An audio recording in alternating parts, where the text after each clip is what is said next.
নমস্কাৰ বন্ধু বান্ধৱীসকল, কি খবৰ? আশা কৰিছোঁ সকলোৱে ভাল। ভিডিঅ' থাম্বনেইলখন চাই বহুত লোকে অনুমান কৰিলে আজি ভিডিঅ'টো কি হ'ব। সম্পূৰ্ণকৈ ভিডিঅ'টো চাই থাকিব, মই গোটেইখিনি কথা আপোনালোকক চমুকৈ বুজাই ক'বলৈ চেষ্টা কৰিম। সুৰভি বা ভাগৰ অভিনয় চাই ভাল পোৱাসকলে এতিয়াই লাইক এটা কৰি দিয়ক। অসমবাসীৰ বাবে এটা গৌৰৱৰ বিষয়।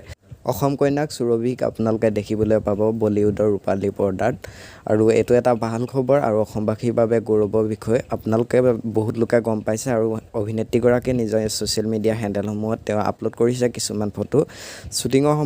শ্বুটিঙৰ ছেটত থকা সময়ত আপলোড কৰা কিছুমান ফটো আপোনালোকে স্ক্ৰীণত চাব পাৰিছে। ৰণবীৰ কাপুৰৰ লগত আপোনালোকে দেখিব পাৰিছে সুৰভিক। আহিবলগীয়া ৰামায়ণা মুভিখনত আপোনালোকে দেখিব পাৰিব সুৰভি বাক, আৰু সুৰভি বাক আপোনালোকে দেখিব পাৰিব সীতা ভগ্নী স্বৰূপত। আৰু আপোনালোকৰ ভিতৰত প্ৰায়সংখ্যক লোকে খবৰটো বাৰু গম পায়, মোৰ অকণমান দিয়াত পলম হ'ল, আৰু বহুত লোকে অভিনেত্ৰীগৰাকীক শুভেচ্ছা জনাইছে, আৰু আপোনালোকৰ কমেণ্ট ছেকশ্যনত তেওঁ শুভেচ্ছাটো দিব পাৰে। আৰু আজিৰ ভিডিঅ'টো ইমানখিনিয়ে আছিল। নতুন যদি কোনোবা আহিছে চেনেলটো ছাবস্ক্ৰাইব কৰি ল'ব পাৰে। 2000 ছাবস্ক্ৰাইবাৰ অতি কম দিনৰ ভিতৰত কৰিবগৈ লাগে। অন্য এটা ভিডিঅ'ত আকৌ আপোনালোকৰ মাজলৈ আহিম। আজিৰ ভিডিঅ'টো ইমানখিনি আছিল।